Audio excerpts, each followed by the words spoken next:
Hello friends, welcome to my YouTube channel Jeevan Jyoti. आज आपण सम्मुखें उपस्थापन करिवार प्रसंगटी होछि उत्कलर अतीत पृष्ठारे आम प्रिय मधुबाबू। तेबे प्रसंग को जीवा पूर्व मोर आपण मानक अनुरोध मो यूट्यूब चैनल जीवन ज्योति को लाइक सब्सक्राइब करने जहा फल मोर चैनल प्रथम नोटिफिकेशन आपण ही प्रथमे पाई परिबे। सुजला सुफला शस्य श्यामला गिरी नदी मंडिता बहुविध कीर्तिराजी शोभिता उत्कृष्ट कलार गंताघर एही आम उत्कल जननी। एही उत्कल जननीर दुर्दशार अंत पाई जार चक्षुदय होइथिला लोतकाप्लुत तथा समग्र जीवन थिला निस्वार्थ कर्मरे साधनारत से हेउछंती आम प्रिय मधुबाबू। ओडिया जातीयतार मूर्तिमंत प्रतीक उत्कल गौरव मधुसूदन दास थिले जड़े प्रचंड प्रतिभा संपन्न आईनजीवी यशस्वी जननायक व्यवस्थापक तथा आधुनिक उत्कलर नवनिर्माता। उत्कलर माटी पानी पवन को ओडिया जनता को एवं ओडिया भाषा को भल पाइबा सह जातीयतावादर मंत्र को सुप्त ओडिया जातिर कर्णरे अभिमंत्रित करने सह से थिले स्वतंत्र ओडिशार रूपकार। तत्कालीन उत्कलर सामाजिक राजनैतिक तथा अर्थनैतिक अभिवृद्धि पाई एही महानायकंकर थिला निरवच्छिन्न और अक्लांत उद्यम। प्रत्येकटी उत्कलीय परिवार रे प्रथम स्नातक इंग्राजी पढ़ुआ एमए प्रथम बिलात यात्री प्रथम व्यवस्थापक और प्रथम आईनज्ञ भावे परिचित मधुबाबू आम उत्तर पीढ़ी पाई निश्चय गौरव और प्रेरणादायी अटंती। 1848 मसीहा एप्रिल 28 तारिख रे कटक सत्यभामापुर रे चौधरी रघुनाथ दास को औरसरु पार्वती देवी कोलमंडन करी भूमिष्ठ होइतिले मधुबाबू। दशहरा छुट्टी रे गाँ रास्त को समतुल करिथिबा तुमपरी छोट पिलाटी मध्यरे तुलसीर सौरभ विछुरित होई समग्र विच्छिन्न ओडिशा को एकत्रित करिवार दुर्बार उत्सर्गीकृत क्रियाकलाप लाभ करिथिला पूर्णता।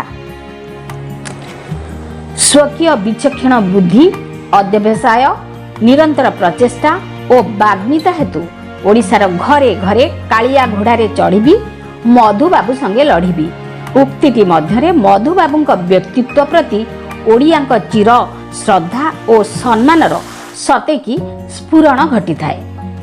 ख्रीष्ट धर्म ग्रहण करथिले सुधा जातिगत धर्मगत परि बंधनर बहु ऊर्ध्वरे तांक चिंताधारा पर्यवेसित थिला। सादा जीवन सहित उच्च विचार थिला तांक जीवन रे आदर्श। उत्कलर आराध्य प्रभु श्री जगन्नाथଙ୍କର तथा ओडिशार सम्मान ऐतिह्य और संस्कृति को विश्व दरबार रे प्रतिष्ठा करिबारे थिले से बहुत तत्पर। ओडिशार सामाजिक राजनैतिक अर्थनैतिक जीवन सहित शिल्प वाणिज्य शिक्षा आदिर सर्वविध प्रगति पाई थिले से कर्मवीर। विखंडित ओडिशा और विच्छिन्न ओडिया को एकत्र करिबार संकल्प नहीं 1903 रे प्रतिष्ठा कले उत्कल सम्मिलनी। स्वतंत्र उत्कल गठनर आउ साजिले पुरोधा। कवि गोदावरीश मिश्र भाषा रे बड़ हिनी मानी आम घर दशा शुणिले फाटई बुकु चौ खंड होई ओडिशा देशलो पड़ी हुए दुकु दुकु। सेतेबेले बंग बिहार मांद्राज मध्य प्रदेश सह मिसी रहितबा उत्कल को स्वतंत्र परिचय देबा पई तांको कंठरू झंकृत होइथिला। एई सम्मिलनी जाति प्राण सिंधु कोटि प्राणबिंदु धरे तोर प्राणबिंदु मिसाई दे भाई देई पड़ी सिंधु नीरे। आज समग्र भारत वर्ष रे स्वतंत्रता की अमृत महोत्सव पालित हेउछि ओ मेक इन इंडिया सदृश वज्र शपथर स्वर शुभुछि। परंतु आंचलिक स्तर रे ओडिशार प्रगति पाई बहु वर्ष पूर्वे मधुबाबू जेउ सब जुगांतकारी पदक्षेप नेइथिले से सब कौन मेक इन ओडिशार वार्ता नुहे कि ओडिशार विकास सहित शिल्प को जोड़िबार आद्य उद्यम मधुबाबू ही करथिले। 1897 ମସିହାରେ ସ୍ୱ ଉଦ୍ୟମରେ ଓଡ଼ିଶା ଆର୍ଟ ଓୟାର ପ୍ରତିଷ୍ଠା କରି ନିଜ ଖର୍ଚ୍ଚରେ ରୂପା ତାରକସି କାମ, କାଠ କାମ, ସିଂହ କାମ ଇତ୍ୟାଦିର କାରିଗରୀ ଶିକ୍ଷା କୌଶଳ ମାଧ୍ୟମରେ ଦ୍ରବ୍ୟ ଉତ୍ପାଦନ କରି ଆମ ଉତ୍କୃଷ୍ଟ କଳା ଭାସ୍କର୍ଯ୍ୟକୁ ପୁନରୁଦ୍ଧାର କରିବା ସହିତ ବିଶ୍ୱ ଦରବାରରେ ପ୍ରତିଷ୍ଠା କରିଥିଲେ। ଓଡ଼ିଶାକୁ ଆସିଥିବା ମହାତ୍ମା ଗାନ୍ଧୀଙ୍କୁ କହିଥିଲେ, ମୋ ଜାତିର ହାତରେ ହିଁ କୌଶଳ ରହିଛି। 1898ରେ ସମବାୟ ସଂସ୍ଥା କଟକଠାରେ ଗଠନ କରିଥିଲେ। ବ୍ରିଟିଶ ସରକାର ମଧ୍ୟ ଭାରତର ପ୍ରଖ୍ୟାତ ଜନନାୟକ ଗୋପାଳ କୃଷ୍ଣ ଗୋଖଲେଙ୍କ ସହିତ ମଧୁବାବୁଙ୍କୁ CIE ବା companion of the Indian empire ସମ୍ମାନରେ ସମ୍ମାନିତ କରିଥିଲେ। 1905ରେ କଟକର ଚାଉଳିଆଗଞ୍ଜଠାରେ 40 ଏକର ଭୂମିରେ ଉତ୍କଳ ଟ୍ୟାନେରୀ ପ୍ରତିଷ୍ଠା କରି ଜୋତା ଓ ଚମଡ଼ାରେ ନିର୍ମିତ ଅନ୍ୟାନ୍ୟ ଦ୍ରବ୍ୟ ନିର୍ମାଣ କରି ସୁଦୂର ରୁଷିଆ, ଜାପାନ ଓ ଜର୍ମାନୀ ଆଦି ଦେଶକୁ ପ୍ରେରଣ କରିଥିଲେ। ଏଥିପାଇଁ ମଧ୍ୟ ତାଙ୍କୁ ଅନେକ ଆର୍ଥିକ ସଙ୍କଟର ସମ୍ମୁଖୀନ ହେବାକୁ ପଡ଼ିଥିଲା। 1912ରେ ବିହାର ଓଡ଼ିଶାର ବ୍ୟବସ୍ଥାପକ ସଭାକୁ ନିର୍ବାଚିତ ହୋଇଥିଲେ ଏବଂ 1921ରେ ବିହାର ଓଡ଼ିଶାର ମନ୍ତ୍ରିମଣ୍ଡଳ ଗଠିତ ହେବା ପରେ ମନ୍ତ୍ରୀ ହୋଇଥିଲେ। ମାତ୍ର ଅବୈତନିକ ଭାବେ ମନ୍ତ୍ରୀମାନେ କାର୍ଯ୍ୟ କରିବାର ପ୍ରସ୍ତାବକୁ ଯେତେବେଳେ ସରକାର ଅଗ୍ରାହ୍ୟ କରିଦେଲେ, 1923ରେ ସେ ନିଜର ମନ୍ତ୍ରୀ ପଦରୁ ଇସ୍ତଫା ଦେଲେ।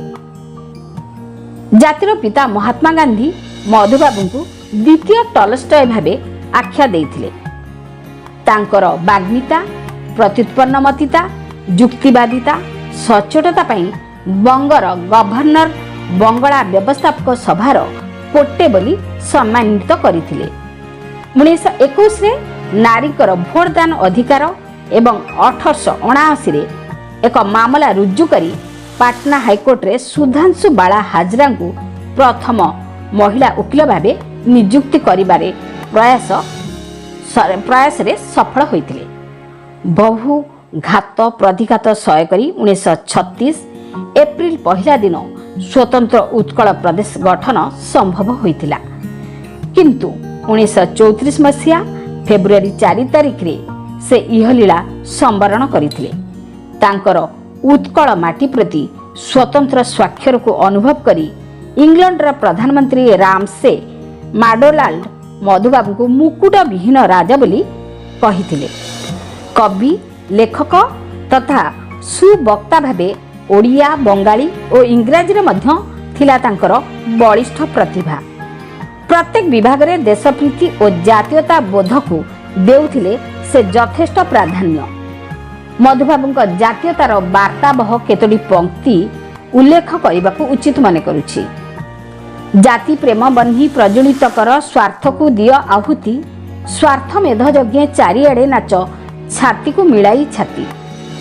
ସେହିପରି ଜାତି ନନ୍ଦୀ ଘୋଷ ଚଳିବ କି ଭାଇ, ସ୍ୱାର୍ଥକୁ ସାରଥି କଲେ, ଟାଣେ କିରେ ଗାଡ଼ି, ଦାନର ତୋବଡ଼ା, ଘୋଡ଼ା ମୁହେଁ ବନ୍ଧା ଥିଲେ।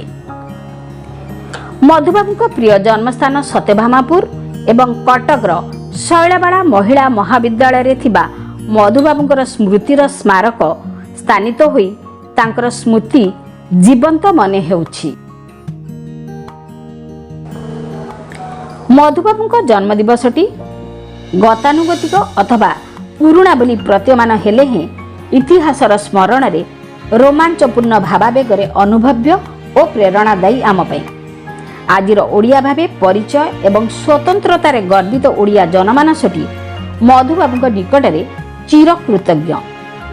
ବାସ୍ତବରେ ମଧୁବାବୁ ଉତ୍କଳର ଗୌରବ, ସ୍ୱାଭିମାନର ପ୍ରତୀକ ତଥା ସାଲିସ ବିହୀନ ଓ ମୁକୁଟ ବିହୀନ ରାଜା।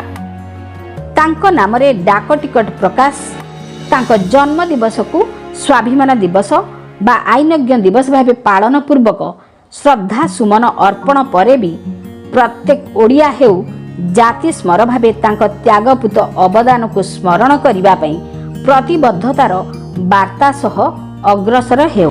ତେବେ ଶ୍ରୋତାବନ୍ଧୁ, ଆଶା କରେ ମୋର ଏହି ପ୍ରୟାସ ଆପଣମାନଙ୍କୁ ନିଶ୍ଚୟ ଭଲ ଲାଗିଥିବ। ଆଉ ଯଦି ଭଲ ଲାଗିଥାଏ ତେବେ ଏହାକୁ ଲାଇକ୍, ସେୟାର, କମେଣ୍ଟ ଓ ସବସ୍କ୍ରାଇବ୍ କରିବାକୁ ନ ଭୁଲନ୍ତି ଯେମିତି। आगको एहिपरि सुंदर वीडियो आनिबार प्रतिश्रुति देई रहुछि। नमस्कार।